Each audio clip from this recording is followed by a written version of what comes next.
বাংলায় বিজেপি সরকার এসছে ঠিক, দুঃখজনক হলেও মানুষকে রায় মেনে নিয়ে বলতে হবে তৃণমূলের গুন্ডারাজ শেষ হলো। সবথেকে বড় কথা, তৃণমূলের গুন্ডারাজ শেষ হলো। তাদের সিন্ডিকেট, তাদের তোলাবাজ, তাদের গুন্ডামি মস্তানিটাকে বন্ধ হয়েছে। আর দফায় দফায় মুসলমানদের একটা শিক্ষা পাওয়া উচিত ছিল এই তৃণমূল করে যারা মাথা খারাপ করেছে। কারণ এই মমতা বন্দ্যোপাধ্যায় দফায় দফায় বাংলার মুসলমানকে প্রতিরিতভাবে রীতিমতো চিটিংবাজি করেছে, প্রতারণা করেছে। তিনি বলেছিলেন ওয়াকআপ কেন সাবজেক্ট নয়, তিনি বলেছিলেন আমি বেঁচে থাকতে এসআইআর হবে না, তিনি বলেছেন আরও বিভিন্ন রকম কথা। আর আজ অন্য বিষয় নিয়ে তারা তদন্ত করতে চায়। মুসলমানের লজ্জা থাকা উচিত, এরাই আবার তৃণমূলের ঝান্ডা ধরবে, এরাই তৃণমূলের ধরে আগাবে। তার থেকে বিজেপি ভালো, যেটা ওরা বলেছে আমিও তাই একমত। আপনাদের মনে রাখতে হবে আজকের এই পরিস্থিতিটা কোন জায়গায় এসেছে। কারণ এই বিজেপিকে বাংলায় এই জায়গায় যারা এনেছে তারাই বিপদ হচ্ছে, যার জন্য গর্ত খোলে সেই গর্তেতে কথা। আজকে বিজেপি বাংলায় ফান্ডে এসছে, জয়যুক্ত হয়ে এসছে, এটা নিয়ে আপত্তিকর কথা কার? এই শওকত মোল্লারা বলেছিল যদি আপনারা আইএসএফকে ভোট দেন, সিপিএমকে ভোট দেন, তার থেকে ভালো বিজেপিকে ভোট দেওয়া, আপনারা সরাসরি বিজেপিকে ভোট দিন। কে বলেছে? শওকত মোল্লার অন ক্যামেরায় মাইকে দাঁড়িয়ে বলেছে বিজেপিকে ভোট দেন। আজকে বিজেপি এসছে, যন্ত্রণা কেন তোমাদের? কেন ছটপট করছো? বিজেপিকে তো তোমরাই এনেছো বাংলায়। বিজেপি বলেছিল, মমতা ব্যানার্জি বলেছিল বিজেপিকে ফান্ডে এনে লড়বো। কার বিরুদ্ধে? সিপিএম আইএসএফের বিরুদ্ধে বলেছিল ফান্ডে এনে লড়বো। আজকে সেই বিজেপির ফান্ডে আনতে হয়নি, তারা যে কোনো প্রকারে তারা সংখ্যাগরিষ্ঠতা লাভ করেছে। এই দায় কার? এই দায় বাংলার মানুষের নয়, এই দায় হলো তৃণমূল কংগ্রেসের। তাদের জন্যই বিজেপি আজকের এই ফান্ডে এসছে। ফলে আমি আশাবাদী এবং ভারতীয় রাষ্ট্রীয় জনতা পার্টির নেতৃত্বদের কাছে আবেদন রাখবো, এই বাংলা স্বাধীনতার বাংলা, এই বাংলা সংগ্রামী বাংলা, এই বাংলা সংহতির বাংলা, মিলনতিথির বাংলা। আবেদন রাখবো আমি হোসেন গাজী একজন মানবাধিকার কর্মী হিসাবে, ক্যান্সারের থেকে ভয়ঙ্কর রোগ হলো হিংসা। হিংসাকে দমন করে মানুষকে মানবিক বাঁচান।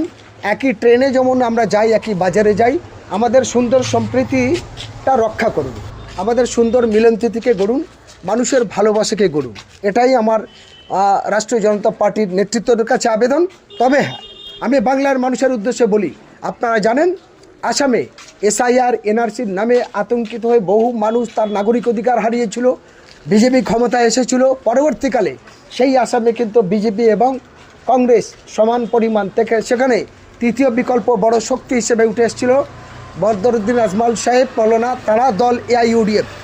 আগামী দিনে এই বাংলার যদি হিংসামুক্ত সুষ্ঠু সমাজ গড়তে হয়, বাংলার মানুষের যদি শান্তি সংহতি গড়তে হয়, তাহলে এখনই তৃণমূলকে সম্পূর্ণ ত্যাগ করে জিরো করে সবাই মিলে একসঙ্গে সংযুক্ত মোর্চার হাত ধরাটা দরকার।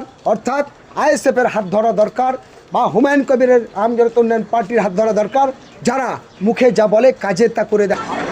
আর ক্যান্সারের থেকে ভয়ঙ্কর রোগ হলে হিংসা, হিংসাকে দমন করে বাংলার যাতে আগামী 5 বছরে সঠিক পথে পরিচালিত হয়, প্রত্যেকটা মানুষ শান্তি সংহতির সঙ্গে বাঁচতে পারে, প্রত্যেকটা মানুষ একসঙ্গে মিলেমিশে থাকতে পারি, একসঙ্গে যেতে পারি।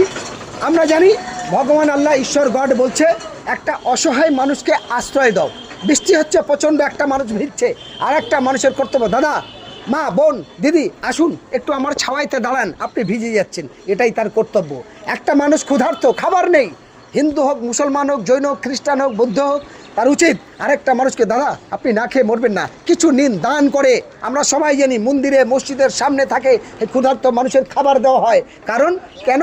একদিকে যেমন একটা মানুষের প্রাণ বাঁচে, আরেকটা মানুষ সে সামান্য একটু নেকি স্বভাব পুণ্যি পাওয়ার জন্য তাকে দান করে। ফলে এটা ভুলে গেলে চলবে না।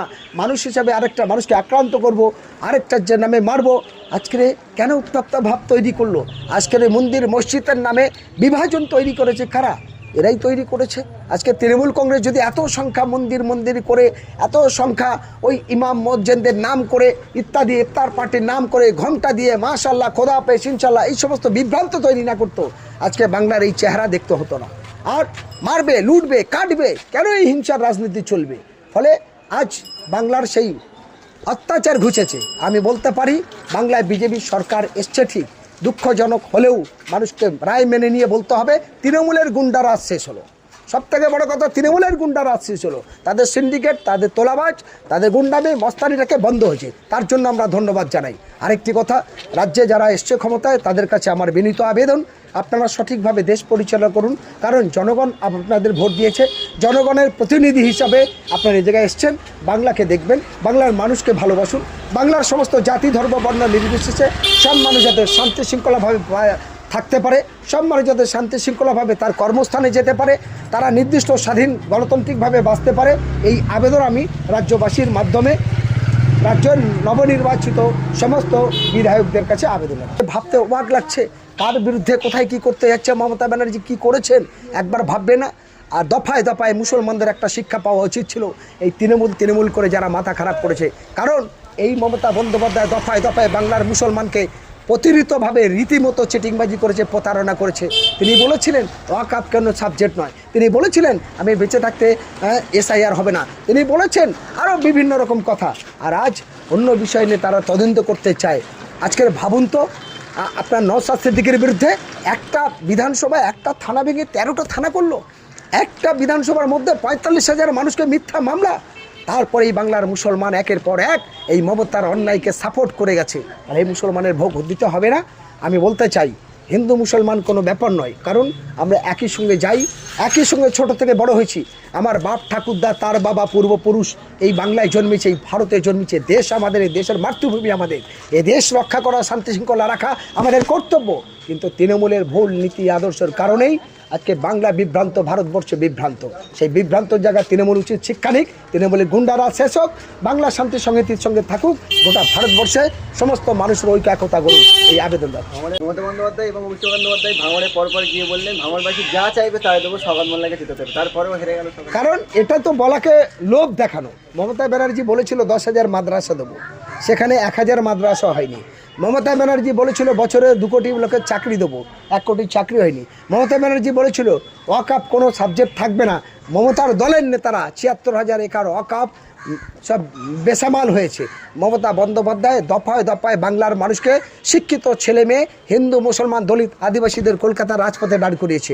মমতা বন্দ্যোপাধ্যায় দফায় দফায় সংঘর্ষ লাগিয়েছে। আজ মুসলমানদের কতবার শিক্ষা পাবে? যে মোফাক্কের ইসলাম কলকাতা হাইকোর্টের আইনজীবী, যে 2016 ইটাহার বিধানসভা কেন্দ্রে বিধায়কের ইলেকশন এজেন্ট, তাকে বলছে কালপিট। যে একরামুল বাগানি, যার গোটা পরিবার তৃণমূল করে, যার গোটা পরিবার শিক্ষিত, সমাজ সচেতন নাগরিক, নামাজি মানুষ, তাকে বলছে কালপেট। আজকের এই মুসলমানের লজ্জা থাকা উচিত। এরাই আবার তৃণমূলের ঝান্ডা ধরবে, এরাই তৃণমূলের ধরে আগাবে। তার থেকে বিজেপি ভালো, যেটা ওরা বলেছে, আমিও তাই একমত। আপনাদের মনে রাখতে হবে আজকের এই পরিস্থিতিটা কোন জায়গায় এসেছে। কারণ এই বিজেপিকে বাংলায় এই জায়গায় যারা এনেছে তারাই বিপদ হচ্ছে, যার জন্য গর্ত খোলে সেই গর্তেতে পড়েছে। ফলে বাংলায় এখান থেকে তৃণমূলদের শিক্ষা নিতে হবে। আর যদি তাদের মধ্যে মানবিক থাকে, 15 বছর বাংলার মানুষের সঙ্গে যা করেছে তার জন্য প্রকাশ্যই অভিষেক ব্যানার্জি, মমতা ব্যানার্জিকে ক্ষমা চাইতে হবে। ক্ষমা চেয়ে রাজ্যবাসীর কাছে বলতে হবে আমরা পরাজিত হয়েছি, তোমাদের সঙ্গে বেইমানি বিশ্বাসঘাতকতা করার উচিত সাজা পেয়েছি। এই ক্ষমা মমতা ব্যানার্জি, অভিষেক ব্যানার্জি সহ এদের সব হারমাদদের চাওয়া। আমার বলার যা হওয়ার তা হয়েছে। এখন তৃণমূল শিক্ষা পাক এবং বাংলায় যারা এসেছে তারা নিরপেক্ষ ভূমিকা পালন করুক। এই বাংলার যেমন রাতের পরে দিন আসে, দিনের পরে রাত, মানুষের বুঝে রাখতে হবে বর্ষা গেলে আবার বর্ষা ঘুরে আসে। বর্ষা কিন্তু চিরদিনের জন্য থাকে না, রোদও চিরদিনের জন্য থাকে না। ফলে যেমন সোনা, মানুষ টাকা দিয়ে কিনলে সোনা একভাবে থাকে না, অনেক টাকা খরচা করে মার্বেলের বিল্ডিং করে, সে বিল্ডিং একরকম থাকে না। 1 লক্ষ টাকা দিয়ে একজন বাইক কেনে, সে বাইক একরকম থাকে না। তাহলে মানুষের জীবন যেমন ভাঙে, গাছপালা গড়ে, সব কিছু কিন্তু ভাঙা এবং গড়ার মতো জায়গা। ফলে রাজনৈতিক ক্ষমতা নিয়ে যারা অপব্যবহার করেছে বা করবে, বা যারা এসেছে, সবার উদ্দেশ্য আমি মানবাধিকার কর্মী হিসেবে আমার আবেদন, ক্ষমতা চিরদিন থাকবে না। ভোট যাবে, ভোট আসবে, সর্বোপরি আমরা মানুষ, আমরা থাকব। ফলে আপনার আমার মিল, মহব্বত, ভালোবাসা, একতা রাখা, এটা আপনার দায়িত্ব, আপনার কর্তব্য, সেইভাবে চালানো।